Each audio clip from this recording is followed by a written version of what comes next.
মাধব সোনা ভর্তি ব্যাগের দিকে তাকিয়ে বলল, হ্যাঁ রে, কত টাকার মাল হবে রে? কৈলাস জবাব দিল, সে সুরজমাল তো বলেছিল 2 কোটি টাকার মাল। অবশ্য সে তখন জানতো না যে আমরা চোরের উপর বাটপাড়ি করব। এই বলে হাসলো কৈলাস।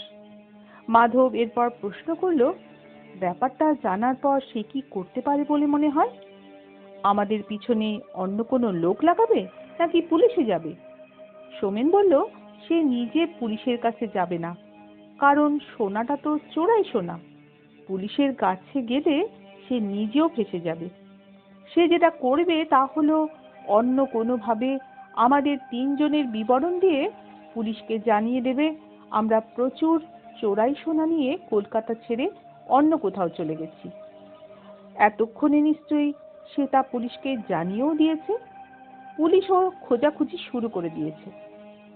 মাধব আবার বলে, কি মনে হয় সুরজলালের মুন্সি কি আমাদের চিনতে পেরেছে?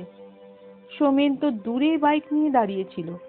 লোকটা ব্যাগ নিয়ে গলির মুখে আসতেই রিভলভারের বাট দিয়ে মাথার পিছনে মারতে সে ফুটপাতে অজ্ঞান হয়ে পড়ে যায়।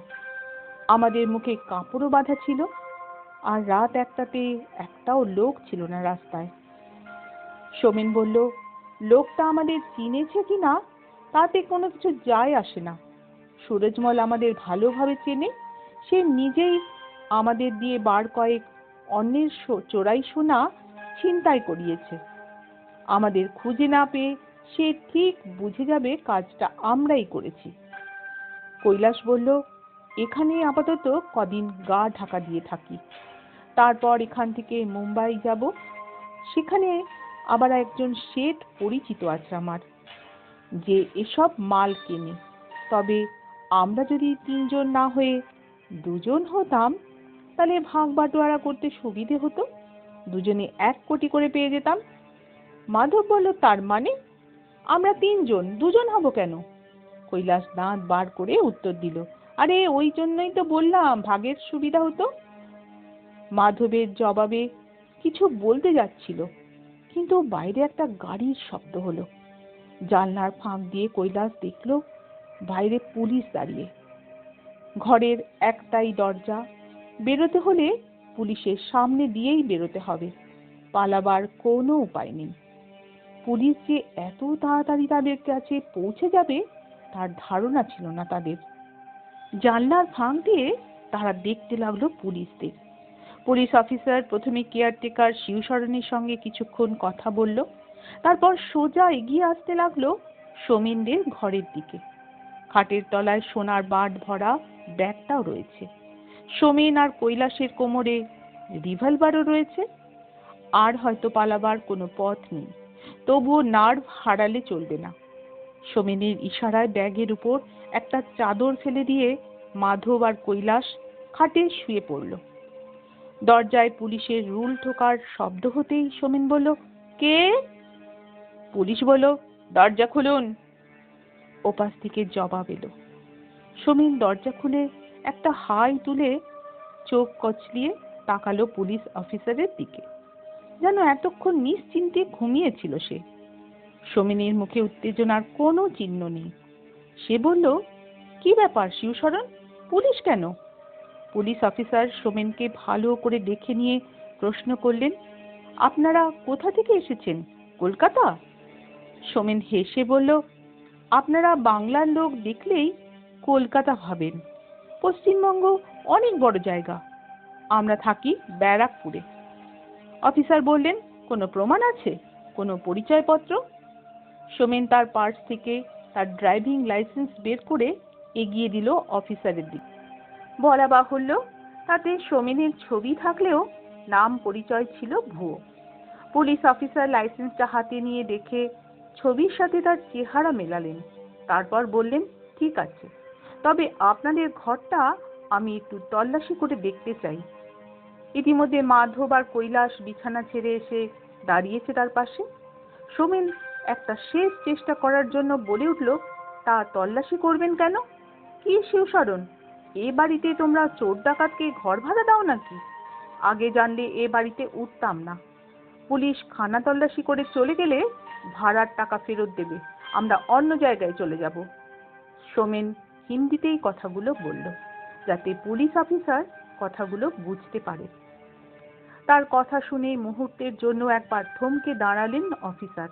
তারপর বললেন, সরে দাঁড়ান, আমি ঘরে ঢুকবো। আর কিছু করার নেই। পুলিশ যেভাবে সামনেটা ঘিরে রেখেছে তাতে পালাবার সব পথ বন্ধ।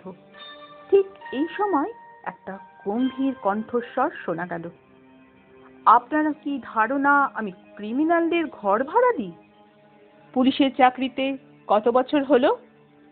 কখন যেন ওপর থেকে নেমে এসেছেন প্রফেসর কাঞ্জিলাল। ইন্সপেক্টর তার গলা শুনে পিছন ফিরে তাকিয়ে বিস্মিতভাবে বললেন, প্রফেসর, এটা আপনার বাড়ি? কাঞ্জিলাল বেশ রুষ্টভাবে বললেন, আমার বাড়ি বলেই তো জানি। নেম প্লেটটা খেয়াল করলে বুঝতেই পারতেন। পুলিশের চাকরি করলেও ওটুকু পড়ার যোগ্যতা আপনার আছে বলেই মনে হয়। পুলিশ ইন্সপেক্টর একটু আমতা আমতা করে বললেন, আসলে কলকাতা থেকে একটা খবর এসেছে, সেই জন্যই তল্লাশি চালাচ্ছি আমরা। অন্য রাজ্যেও বেশ কিছু জায়গায় তল্লাশি চলছে। কাঞ্জিলাল বললেন, কোথায় কি হচ্ছে আমি জানি না, আমার জানারও দরকার নেই। শুধু এটুকু বলতে পারি, এনারা সব ভদ্রলোক। তল্লাশি নিতে হয় নিন। আমার বাড়িতে তল্লাশি করার ওয়ারেন্ট আছে কিনা আপনার কাছে জানি না।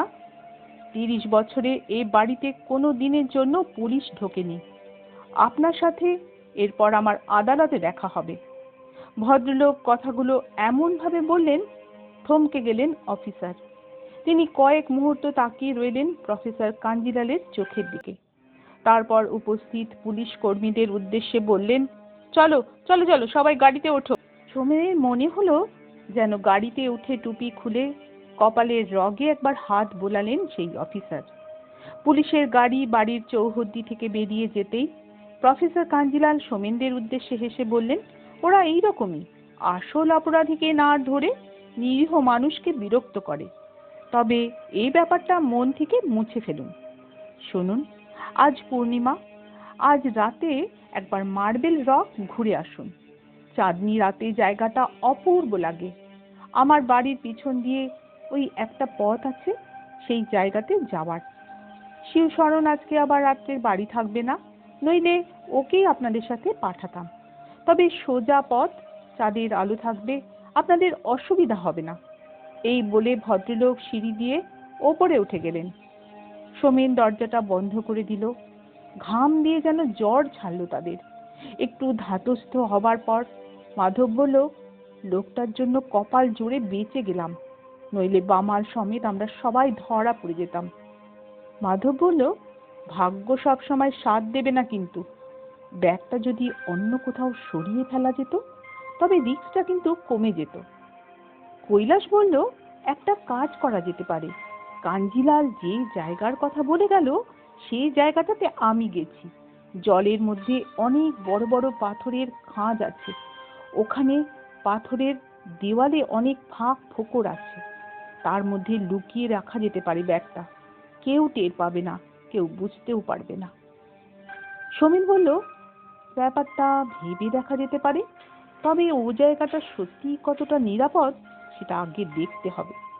মাধব বলল, আমার আর সোমেনের তো ওই জায়গাটা দেখা নেই, আগে তাহলে দেখি। সোমেন বলল, মাধব, তুই একটা কাজ কর, ভদ্রলোককে কৃতজ্ঞতা জানানোর জন্য একবার ওপরে যা, আর এই ছুতোয় জেনে আসবি যে রাতে ওখানে কোনো পুলিশ বা গাড়ি থাকে কিনা। মাধব সোমেনের কথা শুনে ঘর ছেড়ে বেরিয়ে ওপরে উঠল। সেই ঘরটাতেই আবার এসে বসেছিলেন কাঞ্জিলাল। তার হাতে একটা কাগজ, পেন আর খাম। সম্ভবত কিছু লিখতে এখানে আবার বসেছেন তিনি। মাধবকে দেখে বললেন, বসুন। মাধব তার মুখোমুখি বসে বলল, আপনি যেভাবে আমাদের পুলিশি হুজ্জুতি থেকে বাঁচালেন সেই জন্য আপনাকে ধন্যবাদ জানাতে এলাম। বেড়াতে এসে ঝামেলায় জড়ালে খুব মুশকিল। আচ্ছা, আপনি তো আমাদের রাতের বেলা মার্বেল রক দেখতে বললেন, তা ওখানে কোনো গার্ড থাকে না? তারা আমাদের রাতে যেতে দেবে তো?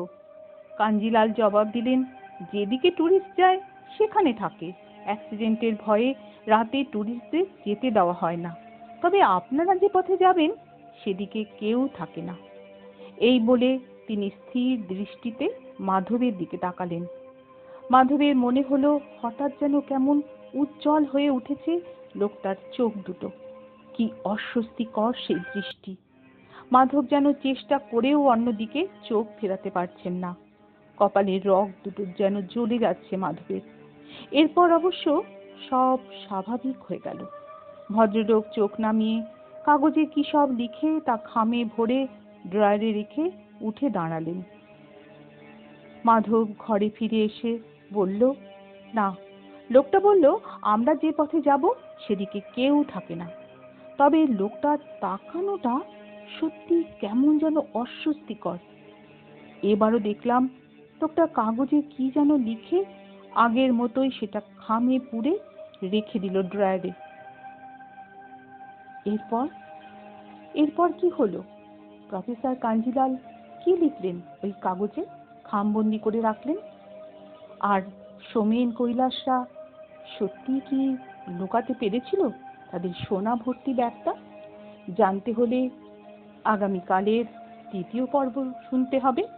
ততক্ষণে বন্ধুরা, তোমরা শুনতে থাকো আজকের আমার দ্বিতীয় পর্বের গল্প, লাল খামের রহস্য উন্মোচনে।